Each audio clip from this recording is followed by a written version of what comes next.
नमस्कार साथियों, कैसे हैं आप सभी लोग। जैन रोजगार क्लास में आप सभी लोगों का स्वागत है।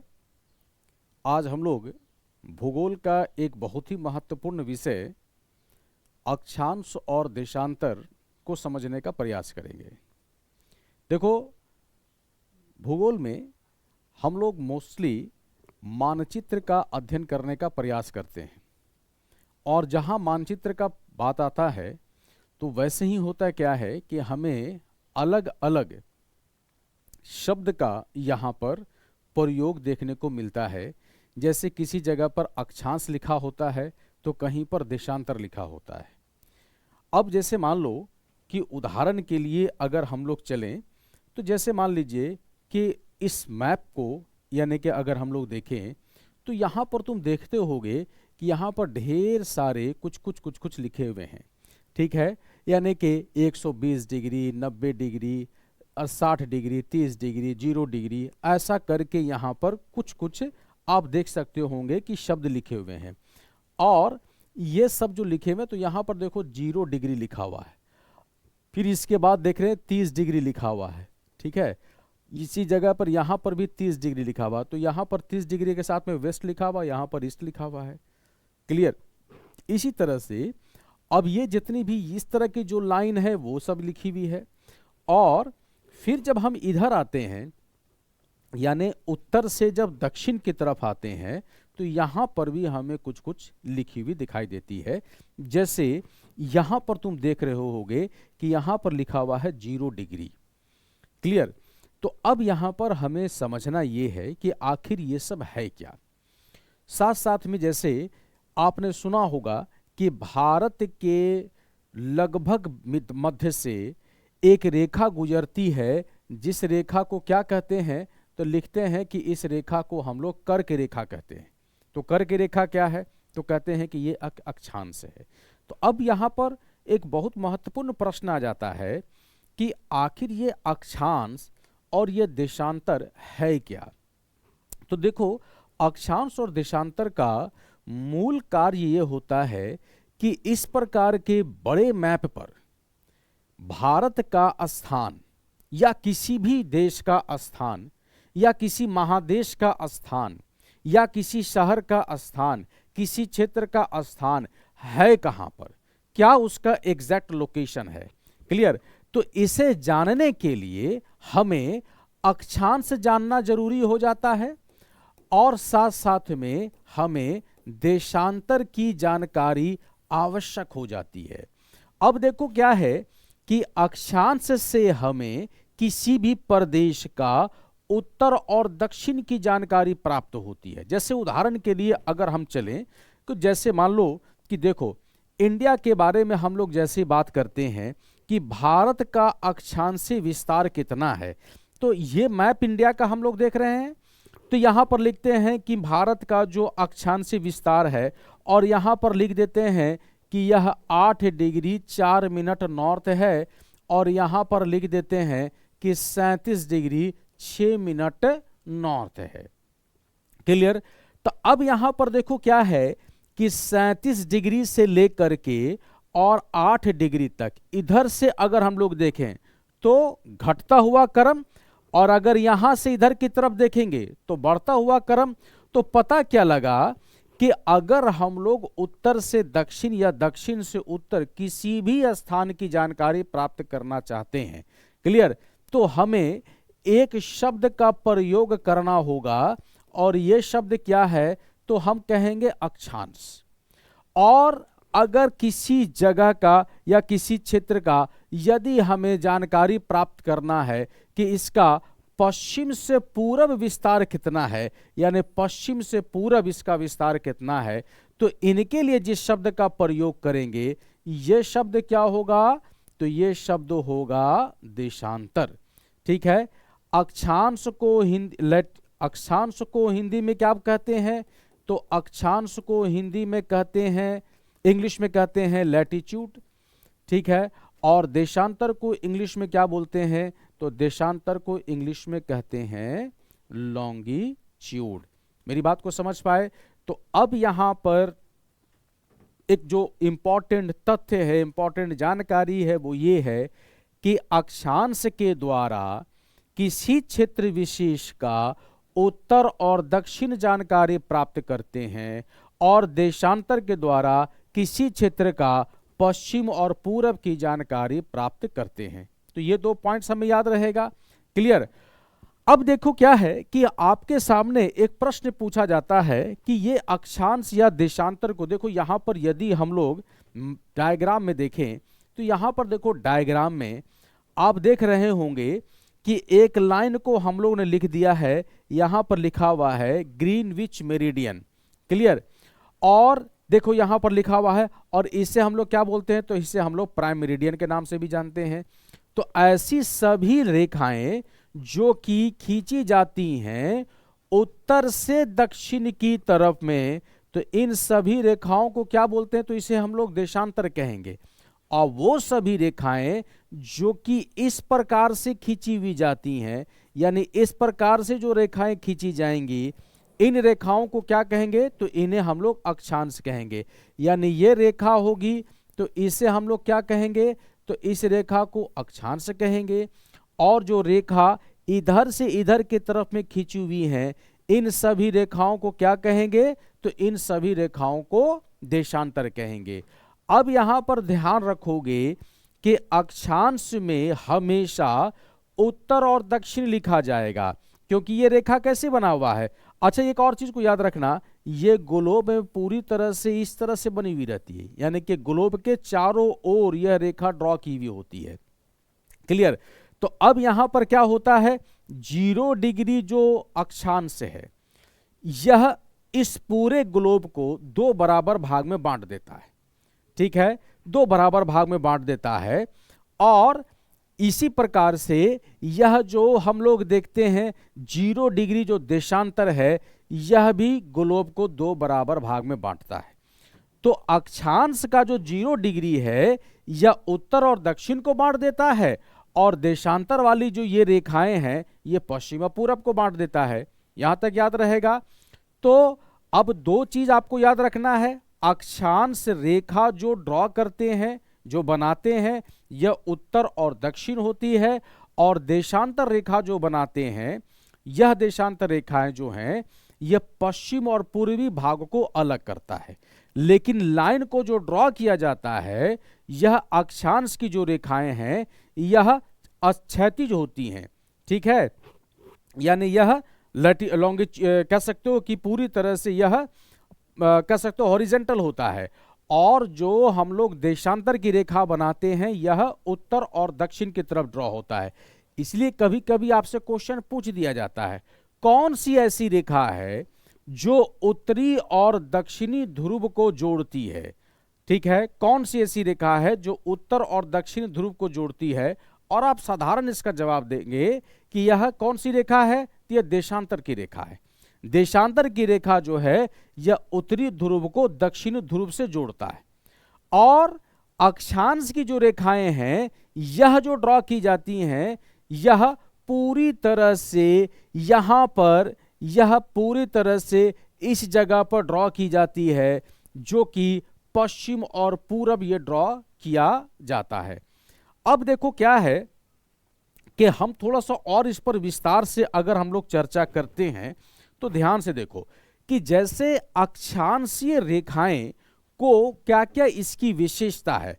पहली विशेषता अक्षांश रेखा की जो है वह ये है कि यह एक काल्पनिक रेखा है, और यह एक काल्पनिक रेखा है, इसे हम लोग समानांतर भी कहते हैं। यह एक काल्पनिक रेखा है जिसे हम लोग क्या कहते हैं, तो हम लोग इसे समानांतर भी कहते हैं। समानांतर क्यों कहते हैं, समानांतर इसलिए कहते हैं अक्षांश को क्योंकि 2 अक्षांश के बीच की जो दूरी है, 2 अक्षांश के बीच की जो दूरी है, यह दूरी कितनी है, तो 111.13 किलोमीटर। तो यह जो दूरी है यह पूरे ग्लोब पर बराबर होता है। ठीक है, यानी पूरे ग्लोब पर, चाहे वो 0 डिग्री के पास हो। यानी कि यदि अगर हम लोग ऐसे बात करें कि यह जो जितनी भी रेखाएं हम लोग ड्रॉ करते हैं, ठीक है, अक्षांश की, तो 2 अक्षांश के बीच की जो दूरी है वो चाहे यहां हो, चाहे यहां हो, चाहे यहाँ हो, हर एक जगह पर इसकी दूरी बराबर होगी, यानी दो अक्षांश के बीच की दूरी जो है वो बराबर होती है, इसलिए इसे हम लोग समानांतर भी कहते हैं। दूसरा बात यहाँ पर यह है कि जो 0 डिग्री है, ठीक है, इसे हम लोग क्या कहते हैं, तो 0 डिग्री अक्षांश को हम लोग क्या कहते हैं, तो 0 डिग्री अक्षांश को हम कहते हैं भूमध्य रेखा, ठीक है, यानी कि इसे हम लोग इंग्लिश में क्या बोलते हैं, तो इसे हम लोग इंग्लिश में इक्वेटर कहते हैं। तो 0 डिग्री भूमध्य रेखा जो है यह इस पूरे ग्लोब को 2 बराबर भाग में बांट देता है, यानी उत्तर और फिर यहां पर दक्षिण, ठीक है, इसलिए 0 डिग्री को हम लोग क्या बोलते हैं, भूमध्य रेखा। अब एक और चीज को याद रखना कि जैसे हम लोग जब सर्किल ड्रॉ करते हैं तो यहां वाला जो सर्कल होगा यह सबसे बड़ा सर्कल होगा, यानी भूमध्य रेखा का जो सर्किल है, यानी इसका जो वृत्त है यह बहुत बड़ा होता है, और जैसे जैसे हम लोग आगे की तरफ बढ़ते चले जाते हैं, यानी कि ध्रुव की तरफ बढ़ते चले जाते हैं, वैसे वैसे इस सर्किल का जो आकार है वह भी छोटा होता हुआ चला जाता है। क्लियर, यानी जैसे जैसे हम लोग पोल की तरफ बढ़ते चले जाएंगे 90 डिग्री नॉर्थ या फिर 90 डिग्री साउथ, क्लियर, तो वैसे वैसे ये जो सर्कल है इसका जो आकार है यह भी घटता हुआ चला जाता है। यही कारण है कि भूमध्य रेखा को हम लोग एक और वर्ड से संबोधित करते हैं और लिखते हैं कि भूमध्य रेखा क्या है, तो कहते हैं कि इसे हम लोग विरहद वृत्त भी कहते हैं। यानी आपसे पूछा जाए कि भूमध्य रेखा को हम लोग ग्रेट सर्कल या विरहद वृत्त क्यों कहते हैं, तो आप बड़े आसानी से जवाब दीजिएगा कि भूमध्य रेखा को विरहद वृत्त इसलिए कहते हैं क्योंकि यह वृत्त अक्षांश का सबसे बड़ा वृत्त होता है। इसके बाद के जितने भी वृत्त बनाए जाएंगे अक्षांशीय, वो सभी के सभी इससे छोटे ही होंगे, इसीलिए इसे हम लोग विरहद वृत्त के नाम से भी जानते हैं। क्लियर। अब एक और चीज को याद रखोगे कि जो जितने भी अक्षांशीय रेखाएं हैं, कभी कभी पूछ देता है कि अक्षांशीय रेखाओं की संख्या कितनी है पूरे ग्लोब पर अगर बताया जाए, ठीक है, तो अक्षांशीय रेखाओं की संख्या यदि पूछी जाएगी तो अक्षांशीय रेखाओं की संख्या जो है यह 181 है। यानी अक्षांशीय रेखाओं की संख्या कितनी है, 181 है, ठीक है। क्यों? क्योंकि देखो 90 डिग्री यहां पर आ जाते हैं और 90 डिग्री साउथ में आ जाते हैं, तो अब 90 डिग्री कैसे हो गया, तो 0 डिग्री बना ना यहां पर, अब 0 डिग्री से 1 2 3 4 बनाते चले जाते हैं तो अधिकतम कितने पहुंचते हैं, तो 90। इसी तरह से फिर हम लोग यहां पर, अब यहां पर जितने भी बनाएंगे, जैसे मान लो यदि हम लोग बात करते हैं तो जैसे सपोज करो कि अगर हम लोगों ने बात किया यहां पर, ठीक है, जैसे मान लीजिए कि सपोज कीजिए कि हम लोग, एक मिनट थोड़ा सा,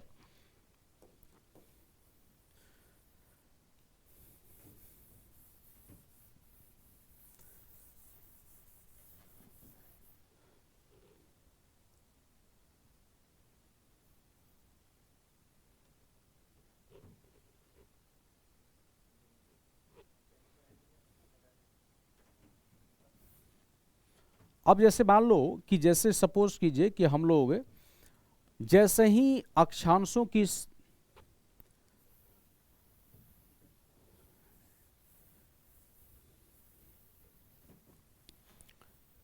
जैसे मान लो कि यदि बात की जाए, यहां पर ध्यान दोगे, ठीक है, ये ग्लोब है।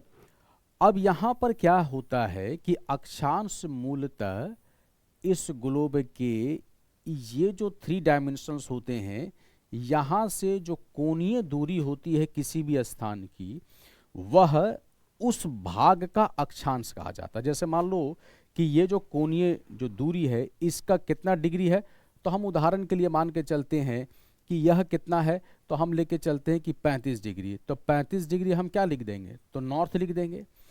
अब यहां पर क्या है कि ये कंप्लीट एक सर्कल जब हम लोग ड्रॉ करेंगे तो ये सर्कल कितना का होगा, तो ये सर्कल हो जाएगा 35 डिग्री सर्कल नॉर्थ का, ठीक है। तो ठीक इसी तरह से यदि हम दक्षिण में आते हैं और यहाँ पर हम लोग ऐसे बनाते हैं और ये पता चला कि कितना है, तो ये 27 डिग्री है।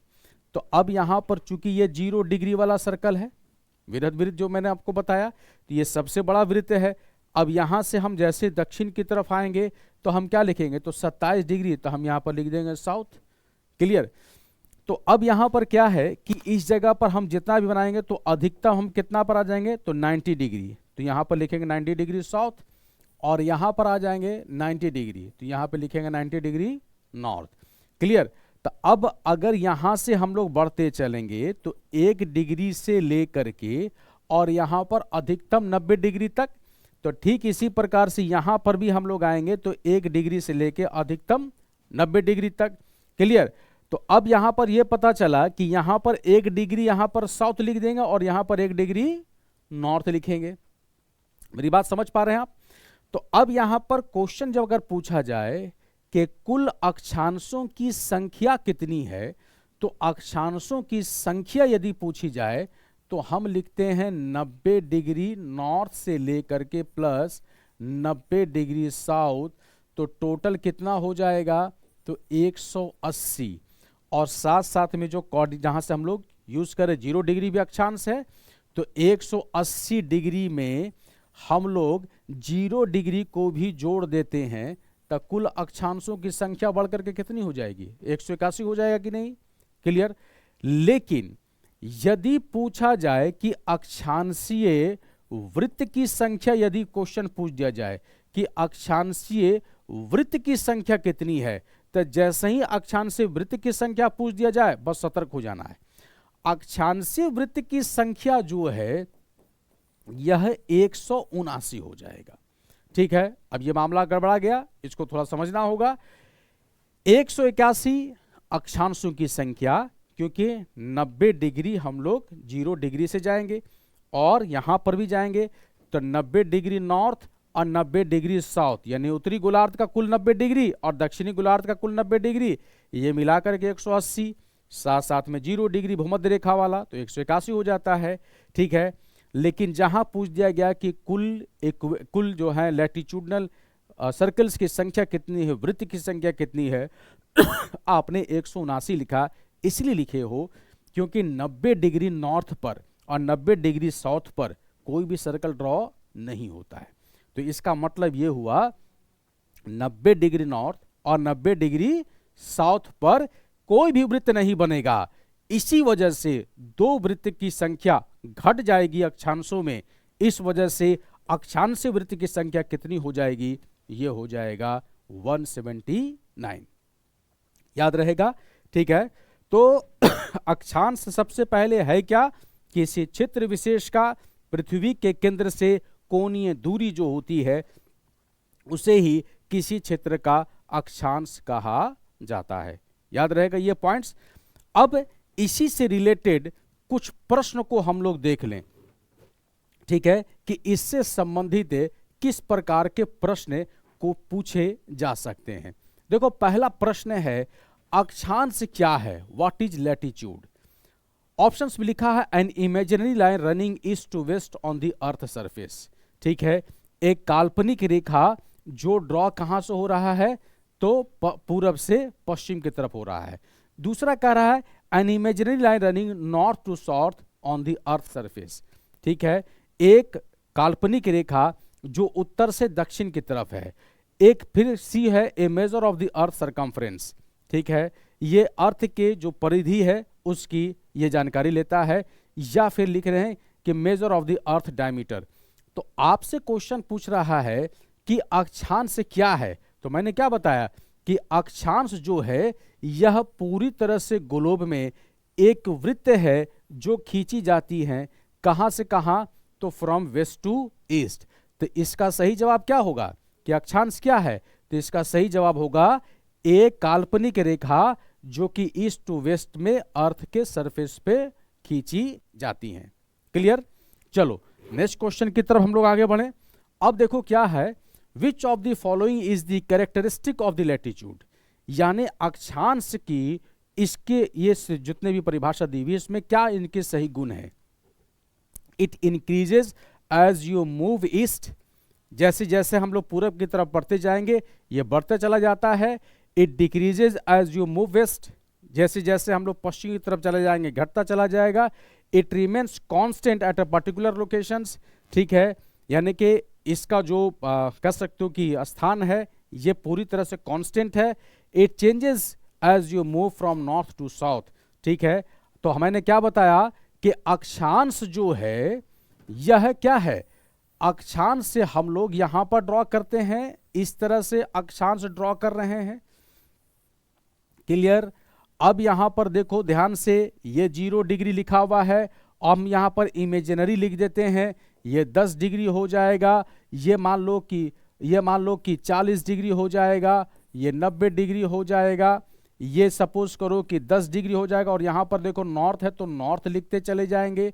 यहां पर जैसे हम लोग आ गए तो हम लोग यहां पर क्या लिखते चले जाएंगे, तो हम लोग यहां पर लिखते चले जाएंगे साउथ। इक्वेटर से दक्षिण की तरफ आएंगे साउथ, इक्वेटर से उत्तर की तरफ जाएंगे तो नॉर्थ। अब ये कह रहा है which of the following is the characteristic of the latitude, it increases as you move east, इसका कोई मतलब ही नहीं है। ईस्ट वेस्ट लैटिट्यूड में हम लोग इस्तेमाल ही नहीं करते हैं, इसलिए गलत है। और डिक्रीजेस, इससे भी कोई लेना देना नहीं है। It remains constant as particular locations, इससे कोई लेना देना नहीं है, ठीक है।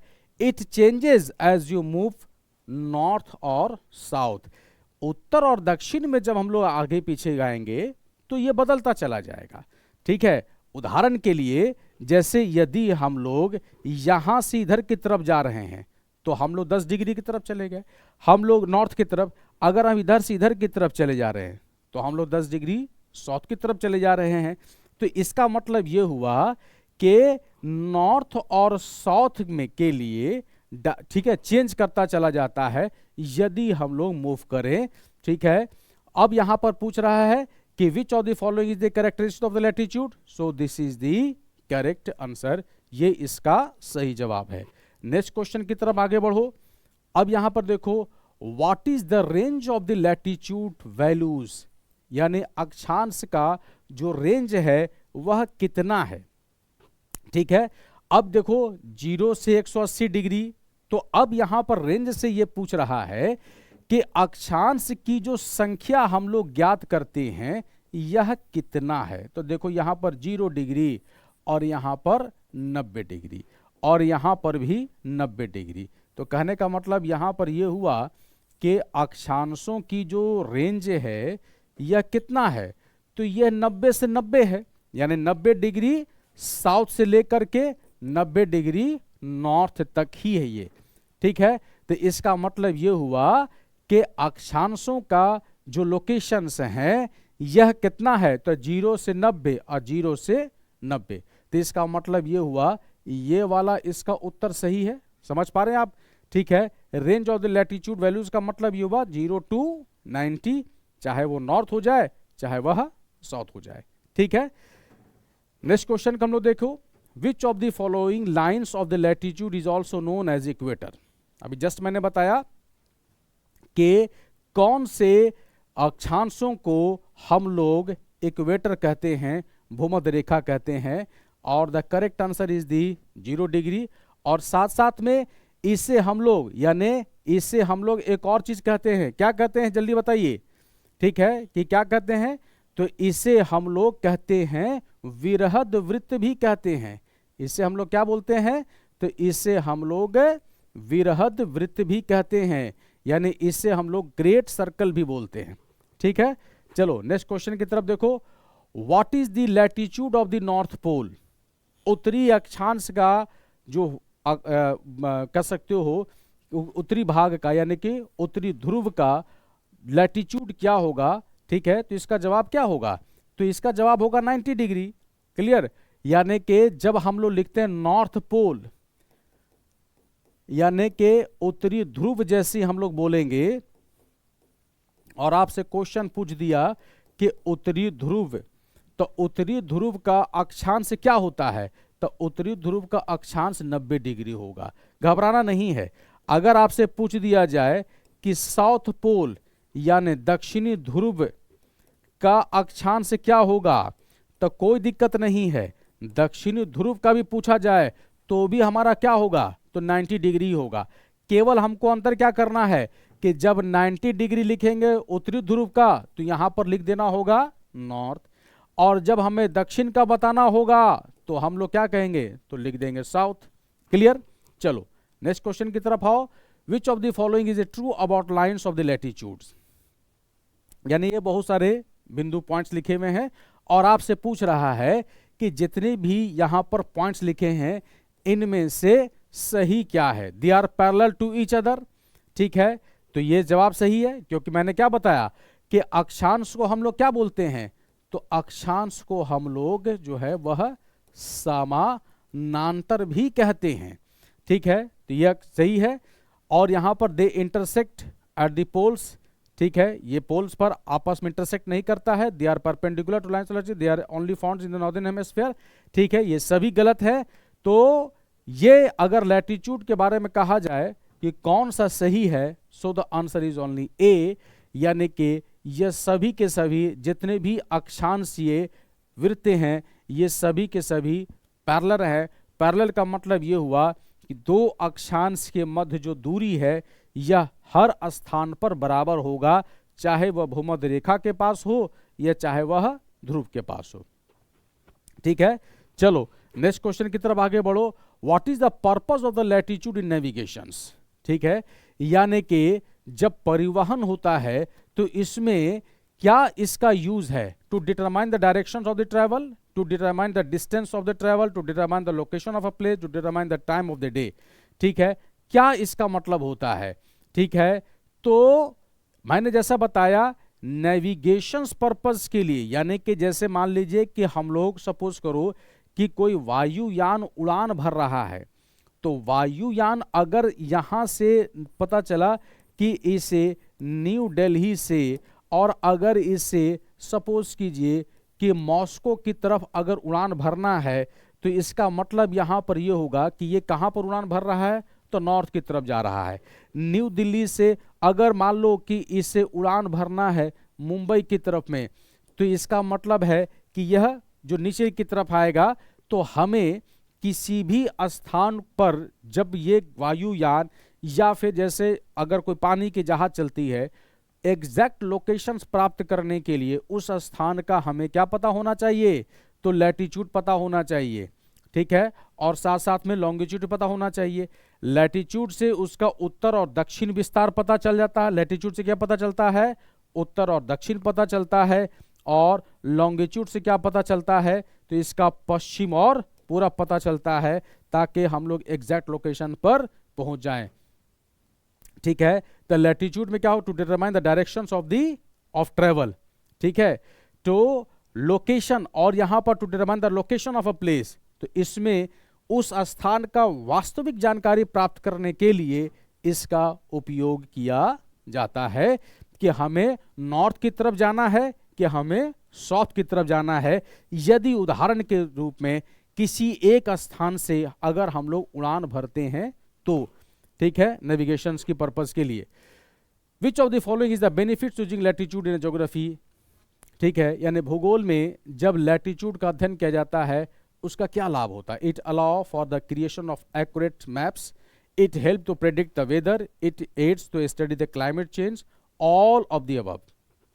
देखो सबसे पहला क्या है, मैप में किसी भी स्थान का वास्तविक जानकारी प्राप्त करने के लिए उसका लोकेशंस कहां पर है इसकी आवश्यकता होती है, ठीक है। दूसरा है कि it help the predict the weather, weather condition जानकारी प्राप्त इससे नहीं की जाती है, ठीक है। हाँ, वहां का क्लाइमेट कैसा होगा, रेगुलर क्लाइमेटिक कंडीशंस कैसा होता है, इसकी जानकारी भले इससे प्राप्त हो सकती है, ठीक है।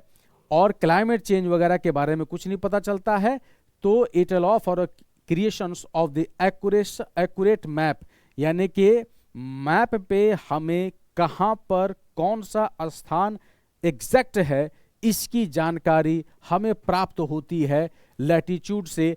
केवल लैटिट्यूड से प्राप्त नहीं हो जाएगा जब तक कि लैटिट्यूड के साथ में लॉन्गिट्यूड भी नहीं प्राप्त हो जाए।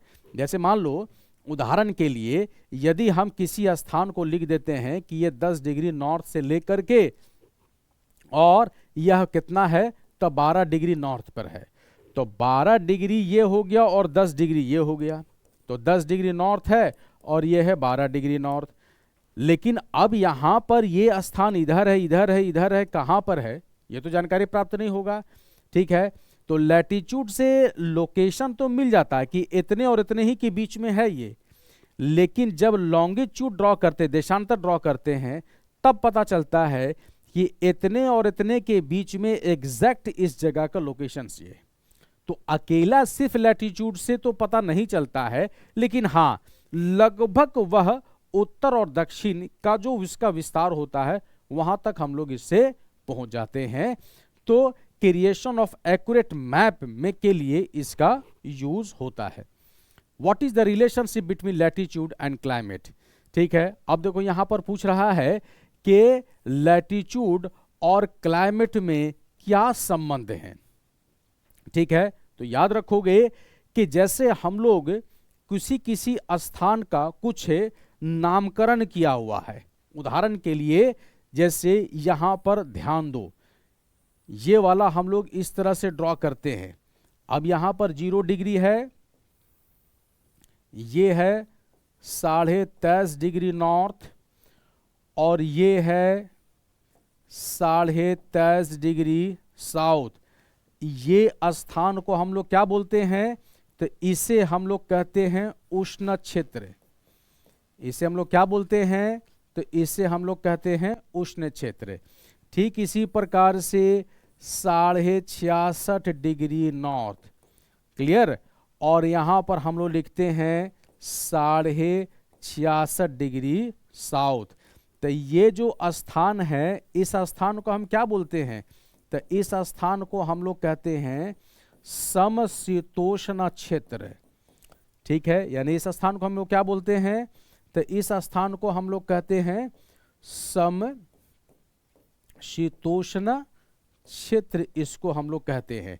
और 66.5 से लेकर के 90 डिग्री नॉर्थ और 66.5 से लेकर के 90 डिग्री साउथ, ये क्षेत्र क्या होता है? तो इस क्षेत्र को कहते हैं हम लोग क्या कहते हैं? शीत क्षेत्र भी कहते हैं, और चाहे तो इसे हम लोग ध्रुवीय क्षेत्र भी कहते हैं। यानी इसे हम लोग क्या कहते हैं? तो इसे हम लोग शीत क्षेत्र भी कहते हैं, या इसे हम लोग ध्रुवीय क्षेत्र भी कहते हैं। क्लियर? अब देखो क्या है, यदि हम ये कहते हैं कि भारत की जलवायु कैसी है, तो लिखते हैं उष्णकटिबंधीय जलवायु। ये किस आधार पर कहते हैं? लैटिट्यूड के आधार पर, क्योंकि भारत का विस्तार जो है यह कितना है? मुख्य भूमि में 8 डिग्री 4 मिनट से लेकर के 37 डिग्री 6 मिनट नॉर्थ।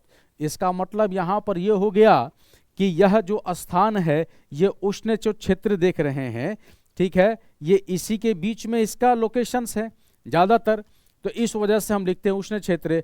तो अब यहां पर देखो क्या होगा कि रिलेशनशिप पूछ रहा है, as latitude increases climate become colder.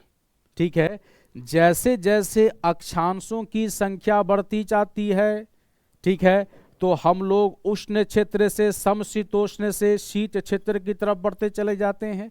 चाहे उत्तरी ध्रुव की तरफ, उत्तरी गोलार्ध की तरफ जाएं, चाहे दक्षिणी गोलार्ध की तरफ जाएं। यहां पर भी क्या हो रहा है कि 0 डिग्री के बाद जैसे जैसे हम लोग दक्षिण की तरफ आते हैं, वैसे वैसे क्या हो रहा है? ठंड होता चला जाता है। तो as latitude increase climate become colder. ठीक है, तो ये हमारा ऑप्शन सही होगा। ठीक है, दूसरा लिख रहा है as latitude decreases climate become warmer, ये भी सही होगा। ठीक है, latitude has no effect on climate, climate has no effect on latitude. ठीक है, ये दोनों नहीं होगा, बल्कि इसका ऑप्शन ई हो जाएगा। ठीक है, कि इनमें से A and B is the correct one. ठीक है, लैटिट्यूड इंक्रीज करेगा तो क्लाइमेट ठंडा होगा, लैटिट्यूड डिक्रीज करेगा तो वहां की जलवायु जो है वह गर्म होते हुए चली जाती है। ठीक है, तो आज के लिए हम लोग इतना ही रखें। लैटिट्यूड के विषय में एक सामान्य जानकारी, विशेष जानकारी जैसे ही हम लोग की क्लासेस लॉन्च होगी और इन बढ़िया से इन्हीं चीज़ों को विथ पीडीएफ प्रोवाइड करके आप लोगों को बताया जाएगा। Thank you all of you.